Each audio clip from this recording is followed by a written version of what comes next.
بسم اللہ الرحمن الرحیم۔ السلام علیکم دوستو۔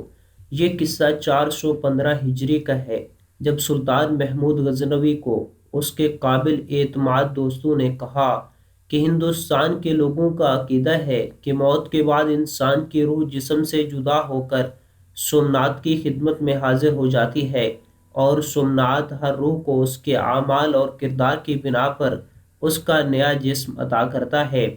سلطان محمود غزنوی نے جب یہ بے بنیاد افسانہ سنا، اس کے دل میں جہاد کا جذبہ پیدا ہوا۔ اسی مقصد کے لیے سلطان محمود غزنوی نے 30,000 سپاہیوں کو ساتھ لیا۔ 20 شعبان 415 ہجری کو سومنات کی طرف حرکت شروع کر دی۔ اس وقت سومنات ایک بہت بڑا شہر تھا۔ یہ شہر اپنے عظیم الشان بت کی وجہ سے متبرک سمجھا جاتا تھا۔ اس شہر کی پہچان بھی سومنات بت کی وجہ سے بڑھی۔ سومنات بت کی چھت 56 ستونوں پر کھڑی تھی اور اس کے درمیان بت پڑا تھا۔ اس بت کی لمبائی 5 گز تھی، جس میں یہ 2 گز زمین کے اندر اور 3 گز زمین سے باہر تھا۔ حضرت شیخ فرید الدین عطار کے مطابق سومنات 2 الفاظ سوم اور بات کا مرکب ہے۔ سوم مندر کا نام ہے اور نات اس بت کا جو اس کے اندر رکھا گیا۔ ہندی میں نات کے معنی بزرگ یا بڑی ہستی کے ہیں، اس لیے ان 2 الفاظ کا معنی ہوا بہت بڑی ہستی کا مندر۔ سومنات کا مندر ہندوؤں کے نزدیک بہت اہمیت رکھتا تھا۔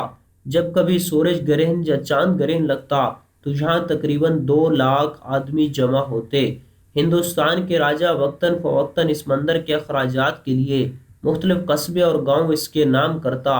اس مندر میں 2000 برہمن ہر وقت پوجا پاٹ کرتے۔ اس بت کو روزانہ گنگا کے پانی سے دھویا جاتا۔ ہندوستان کے راجہ اکثر اپنی بیٹیوں کو اس مندر کی خدمت کے لیے بھیجا کرتے تھے، جو ساری زندگی اس مندر میں گزارتیں۔ جب سلطان محمود غزنوی نے سومنات پر حملہ کیا تو سومنات کے باسیوں نے سلطان کے پاس ایک وفد بھیجا کہ وہ شہر پر قبضہ کر لیں لیکن سومنات بت کو نہ توڑیں۔ سلطان محمود غزنوی کے وزراء بھی اس کام سے روکنا چاہتے تھے، لیکن سلطان محمود غزنوی نے جواب دیا کہ آپ چاہتے ہیں دنیا سلطان محمود غزنوی کو بت فروش کے نام سے یاد کرے؟ کیا یہ اچھا نہیں کہ ہندوستان سلطان محمود غزنوی کو بت شکن کے نام سے یاد کرے؟ اس کے بعد سلطان نے گرز کے وار سے سومناتی بت توڑ ڈالا۔